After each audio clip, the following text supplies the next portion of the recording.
Hi, and welcome back to the channel. I'm Robin. And I'm Troy. And today we wanted to talk to you about repositioning cruises and a few mistakes you need to be aware of whenever you're considering booking one. Okay.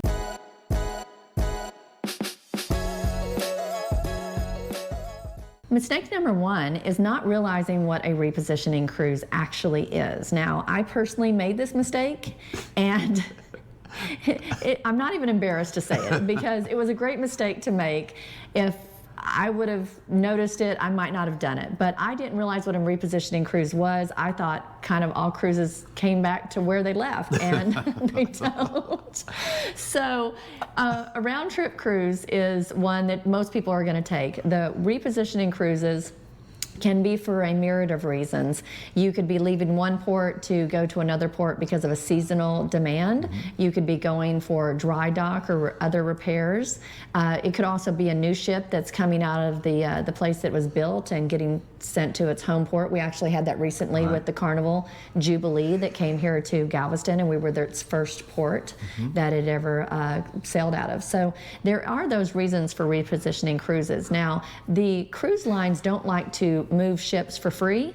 They like to move them full, because the bottom line is an empty ship is really just costing them money. But at least if that repositioned cruise, it comes at a discounted fare. It's going to be a cheaper fare. Yeah, most of the time. Always. I mean, probably always. No, I think it depends on whenever you book it. We booked ours at a very good time, and we were lucky to get the price, and it really put us in a position to really make it worth our while. See, the other thing about repositioning cruises is they leave you wherever they end up, and then it's up to you to make your way wherever you need to go, whether it's back home or if you're going to travel after that and use that repositioning cruise in lieu of airfare, that kind of thing. So repositioning cruises are anything that are not round trip, and you just need to be aware that it could be in your region or it can be across the world, and that is going to change a lot. But in our case, if I would have realized it was a one-way, I may not have booked it, and I might have put us in a position to really miss out on an incredible adventure that we had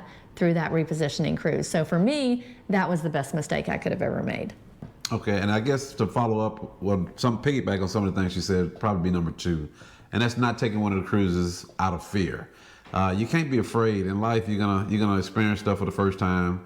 Nobody, I think, in the history of mankind has done something before somebody else did. Right. I mean, once somebody's done it, then it's done. So don't be afraid to step out there and book one and live the experience. It's either going to be one of those things that you're going to love it or you're going to not like it, and you can check it off your list. You can check it off the list if you love it, or you can scratch it off and say, "There's something I'll never do again." But it's something that we certainly will be doing again. Yeah, it was a great experience for us. We actually did a couple different videos on our Transatlantic experience, and we are in the works of planning our next little adventure doing that. And it was incredible for us. And if you're a solo traveler, especially if you're a solo traveler, don't be afraid to go on one of these repositioning cruises. We did have some solo travelers on our cruise ship, and they were thrilled. In fact, I don't know that we met a single person on that cruise that wasn't enjoying themselves, and many of them, it was their first cruise ever, which is pretty strong. That's very aggressive. I mean, very aggressive first time out. My very first cruise was 4 days. Yeah. 4 days, because I didn't know if I was going to like it. And these people are getting on a 16-night to Spain for their first cruise. Yeah, so that's the difference. A lot of people in life, they experience stuff and they don't have a problem with hopping in with both feet and seeing what happens. So. Yeah, I'm a little bit more cautious than that, but I am getting a little bit more,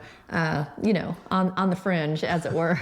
So a golfing term. Oh, really? That's where I was going with that. But yeah, I'll take the golfing term. Yeah, that works. Number three is not realizing that these trips don't always happen in the best of weather. Now, a lot of times, because they are moving them seasonally between the winter and the summer months, or the spring and the fall, to the different locations, they're crossing through areas that are not getting the best weather. They can be very choppy. You also, whenever you've got a lot of sea days, you're going through a lot of area that can be really rough. Now, we were very fortunate on ours. We didn't have any not any major. No, we had like 2 days that were just a little bit off, that they even put the little sea bags out in case, seasickness bags in case anybody needed them. But really, We were not in bad shape, but I have watched some videos of people on Transatlantic and Trans-Pacific cruises. That was really rough. So that's something you need to be aware of, that you need to understand that that could definitely happen. And, don't think that it's just going to be all smooth sailing and sunny skies. You need to be aware. Right. Not being open to all different cruise lines. It's one of those things where you have to kind of sort of keep yourself open. There's going to be a lot of opportunity and pricing come up that's going to be just better prices for maybe the same location that you're trying to get to. Yeah, I think so, because you can be a loyal to Royal, or you can be a Carnival diehard person, or whatever. But if you stick to that one line and you are looking at repositioning cruises, you're not going to have the wide variety of dates, because these people are not putting these ships out for these repositioning cruises the way they do your normal 3, 5, 7, 10 days, where it's on a schedule and they're rotating around all the time. So you're not going to be able to pick and choose on your dates or your preferred, weather times, those kind of things. Yeah, but whichever line you choose to go with, or you opt for a transatlantic or repositioning cruise, you're going to typically build a lot of loyalty points with that particular line, based on the days that you're going to be out there. It's a lot better to pick up 20 days than 6 or 5 or 7 at a time. And a transatlantic, trans-Pacific, any of those repositioning cruises that are fairly long are a great way to rack up loyalty points with a new line that maybe you haven't sailed on before. Because, if you're trying to do it 5 to 7 days at a time, it takes a lot longer to rack up those loyalty points and get those perks with those higher loyalty status. Number 5 is thinking that the cruise is going to be just like any other cruise that you've taken before, maybe for a vacation with your family, kids, whatever. These repositioning cruises are not that way, are they? No, they're more chill. The people, we felt this way, and I think most people did too. You didn't feel like you were on vacation. You just felt like you were living on a ship. And even though there was plenty to do, it wasn't the high energy, constantly in your face with the overstimulated activities. Staying up late at night partying. Yeah, I mean, you could if you wanted to, but it was a lot less stuff, because they weren't trying to jam it all into just a few days of vacationing. You can spread it out over So picture 7 days worth of activity stretched out over 2 weeks. Yeah. So you basically have the time in between to yourself. If there's things you wanted to do during that time, you could walk to dinner instead of running. Yeah, and I'll tell you what, that's the other thing, as you're mentioning walking and running, activity. Personal activity on the cruise ship. I have never seen so many people work out on a cruise ship, not just in the gym, but the walking track and stretching. You had the people that were out moving, because again, they were not on vacation. This is their daily lives, and they didn't want to just be sedentary the whole time. So I noticed that a lot of people were just up moving and just being active in what they would be doing at home. It seems like all those things made it a lot less stressful. It seemed like the time and the amount of time that you had just seemed to make it a lot less stressful. If anybody gets stressful while they vacation, and you shouldn't, but it was just stress-free. I mean, it was nice. It absolutely was. And if you get the drink package, and that's something we'll talk about more later, is the different things that you can spend money on the cruise ship. And if the drink package is important to you and you get it on the Transatlantic, Trans-Pacific, Repositioning, or whatever, the longer cruises, understand that, one, that drink package is going to be a lot of money. It's going to be a lot of money for a 16-day, because we had a couple of our friends get the drink packages, and it's a lot. They pay more for the drink package than the cruise. But you're not going to. Most people, I don't feel like, are going to drink as much as what they would have to drink to make the drink package worth it. But if you're somebody that drinks sodas plus coffees plus alcoholic drinks, then you probably could, but you're not going to probably be drinking as much alcohol on a 15, 16 night cruise as what you would per night on a 4 to 5, 7 night cruise. So it's just a different vibe. You're not really so much vacationing as you are living on the ship. And I guess the next leads us into the next thing is I don't know what number it is, 5 or 6. No, 6. 6, but okay, just taking too much stuff. I mean, I kind of made the mistake in a couple of different cruises that we've been on.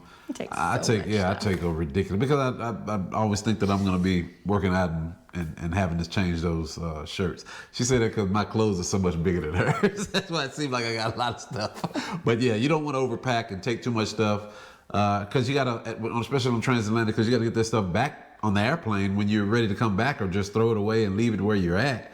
You pack too much stuff, you got to bring it back with you or throw it away. Or donate it. And Right. that's something that a lot of people were doing on our ship is once they got to Spain, they were actually looking for places to donate some clothes. So if you are one of those people, because like you said, if you take it with you, you got to do something with it. They don't want you leaving it on the ship. And they've got the laundry on the ship, so you Yeah. can have laundry done on the ship. Yeah, also. you can laundry on the ship, so you don't have to take quite as much that way. But if you do want to take a lot of outfits, maybe go through your closet and take some outfits that maybe you haven't worn in a while, Right. maybe that you don't feel like you really want to keep, but just haven't felt the need to get rid of yet. So I'm actually speaking more to the women here because a lot of times we do have some things in our closet that we haven't worn in a while. So if you want to take those with you, then at least whenever you get over there and you want to donate them, they might have been outfits that you were planning on getting rid of anyway. So it saves you the trouble and the cost of having to fly that back and check extra baggage. Yeah, well, I don't usually I pack a lot of stuff. Like she said, I pack a lot of stuff. So I'm learning each time we go. I get a little bit better with my packing and realize that somebody's not going to realize that, oh, he wore that like 7-8 days ago. Or that anybody cares. Yeah, Nobody cares if you wore the same shirt 2 or 3 days ago. I mean, really, nobody does. So, and the other thing is that whenever you get over there, even if you're not flying directly home, and say like we stayed in Spain for 6 nights. We had some friends that went to like 2 or 3 different countries Right. before they came home. Do you really want to haul all of that, even if you're going on a train or something that doesn't cost you extra money? Do you really want to haul all that luggage with you to each one of those locations? And I think in a lot of cases, it's no. You don't want to take all that with you. So just don't overpack on these trips. Try to be sensible. Use things that are versatile. You know, work in layers. And whenever it comes to your shoes, go with things that can go with a lot of different outfits. Neutral colors, white, blacks, tans, grays, those kind of things will go a long way. So you don't overpack and you're not burdened. Yeah. And I guess it leads to kind of the next thing, I guess, was that one for, what was it, not preparing for too many sea days, not knowing what you're going to do while you're out there. Yeah, the sea days are something, that's number 7, not preparing for the number of sea days. Whenever you leave your home port and then within a day or 2, you're already going to 2 or 3 ports and then you're going home, you're not really thinking about too much whenever you're out on the sea. You're just kind of enjoying it. But whenever we went to Spain, we had 7 sea days in a row. Did we? Yeah, it was. Our first port was the Bahamas, and then after that we had 7 days of sea days. Now for me personally, it was great because I worked from the cruise ship, so did Troy, but I had a more structured work day. So for me, it was great because I didn't miss out on anything, not being able to go to the ports while I had to work. But for most people, 7 sea days in a row can lead to a little bit of boredom if they think that they're going to be entertained the whole time. So just prepare for those sea days. Try to decide what you want to spend your time with. There are going to be some things on the ship to do, but in addition to that, try to find a little bit of, I guess, just space for yourself and the things that you kind of want, like a little quiet time for yourself. Bring an iPad or something, download yourself 7-8 movies, you'll have plenty of. Or books, or if there's a master class or something that you wanted to take care of, but you just don't seem to have time at home with the cleaning and the kids and errands and work, do that whenever you're going, but prepare for it so that way you kind of know what you're going to do on those sea days. Right. Okay, I think we're up to number 8 now, and that's not using the laundry service. That's a pretty big mistake if you don't take advantage of it. Yeah, if you're on a short cruise, a little, less than a week, then it's really not that big of a deal. You can pack plenty, especially if you're doing a round trip. You're going back to where you left. You can take as much luggage as you want. But going back to us not wanting to travel with a lot of luggage, not wanting to take luggage home that we don't need, not overpacking, the laundry service can be a big asset. But the timing of the laundry service kind of plays in too. Remember that? Remember how we did at the very end? Yeah, you're on a 16-day cruise. I think we did it like day 13 or 14, something like that. Yeah, and then it took 2 days to get our laundry back because they were already kind of backed up. I think a lot of people were trying to get their clothes washed before they left the ship because they were off doing other things. So maybe start using the laundry service maybe twice, maybe earlier. Yeah, we made a slight mistake. I don't remember what it was, but it was something that was kind of on us. I don't remember what it was. Well, we also packed the bag as full as we could possibly get it, and they did a great job on it. But we maximized because we only did one bag between us before we got off that ship. Even with my big clothes. with his big clothes. But our Airbnb did have a washer, and we knew that going in, so we weren't concerned with washing every little thing. But yeah, if you're a person like us, we don't typically use the laundry service on a regular round trip cruise, but on a transatlantic or any kind of repositioning cruise, you definitely want to take advantage of the laundry service to your, so you just don't have to take quite as much. Right.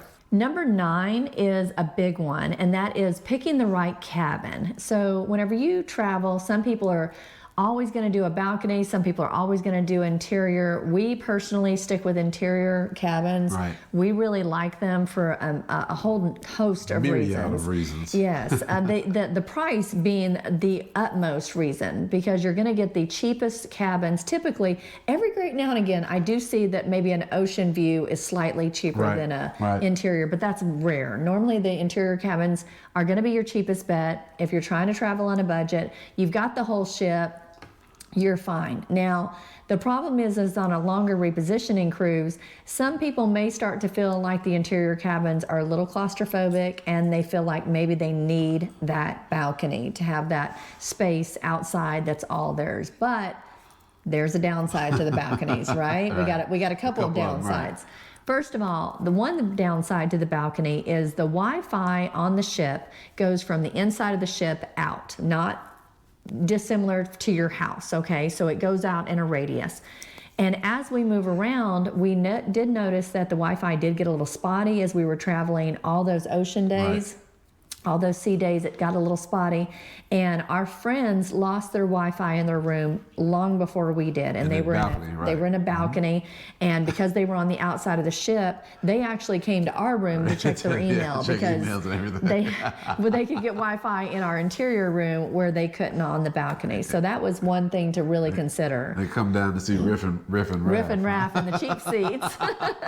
So that was definitely a consideration. Another thing you need to think about is that whenever you're doing a repositioning cruise, the ship is traveling in one direction the entire time. So you're not turning around and going back. You're going in the same direction the entire time. You're crossing through time zones, all of this. Well, what happens is you're getting the sun from one direction. So if you're in a balcony and you're somebody who gets hot, you really like your rooms cold, but you're facing the sun the entire trip, your room may stay a little bit warmer than what you like. Number 10 is going to be about budgeting. Now, we were very fortunate that our Transatlantic left from Galveston. We were able to get a ride down. We didn't even park because we were going to be gone for so long, 3 weeks total. Remember, my dad took us. Oh, yeah, that's right. Yeah, my dad, we gave him 5 stars on his Uber. But normally we just park, but there was no sense in us going down there for a 2-week trip to cruise, and then we were going to stay in Spain for almost a week.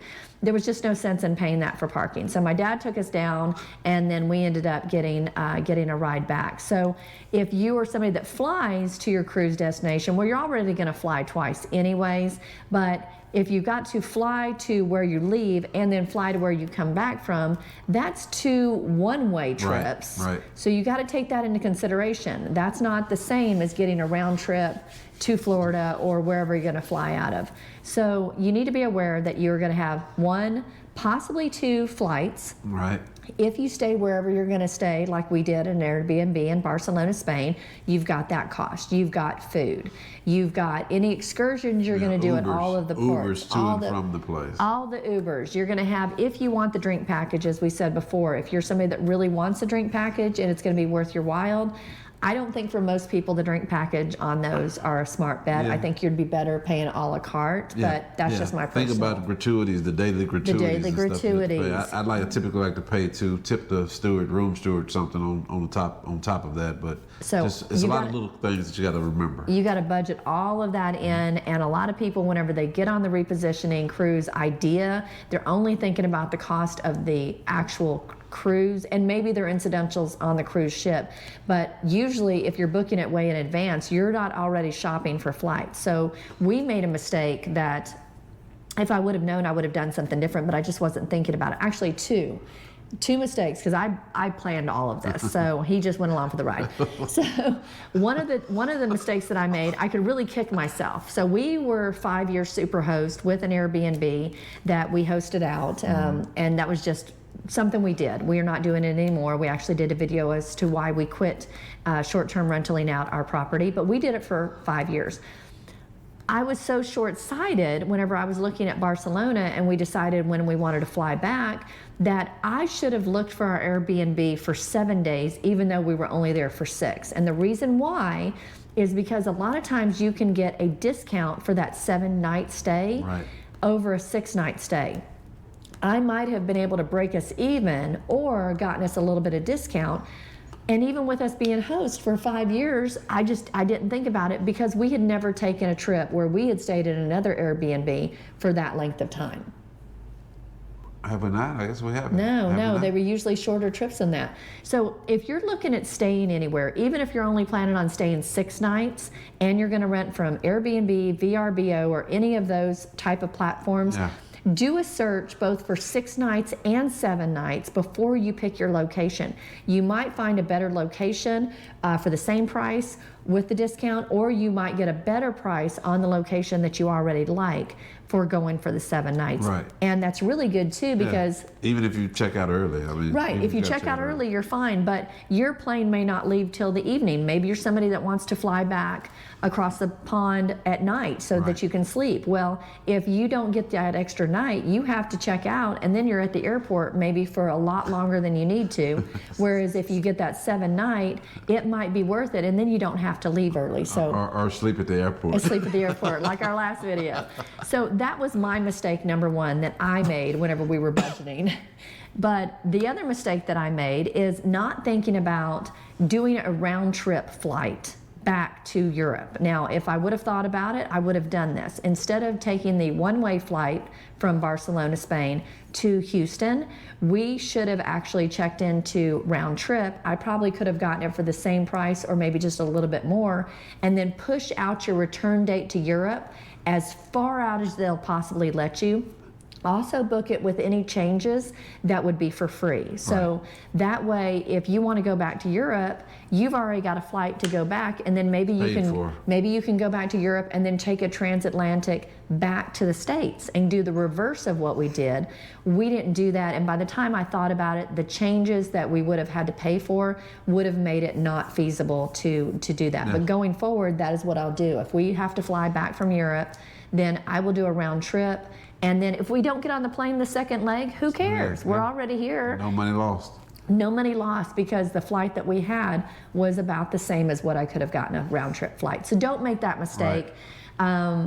Just try to be a little bit more diligent. Maybe you'll learn from our mistakes. Right, and that's what we teach. We try and go over this kind of stuff on the video so that people won't make the same mistakes we've made. So, and none of them have been killers. And we learned a lot through that very first Transatlantic that we did. We're going to do more, as we said. At some point, we'll do a Trans-Pacific, go in the other direction. We're just looking forward to doing all kinds of travel. So we'd love for you to follow along. A lot of the people that watch our videos, especially our Transatlantic video that has hit the best out of all of our videos, are not subscribers. So we would really, really appreciate it if you could like this video, if you got any valuable information out of it, and subscribe to our channel to help support us. We would really, really appreciate it. And we're gonna get more good information out there and good times. And if nothing else, you'll be able to laugh at some of our mistakes, because we're gonna make those too. So for sure. Until next time, we appreciate you. Thank you so much. Dos dedos. Bye.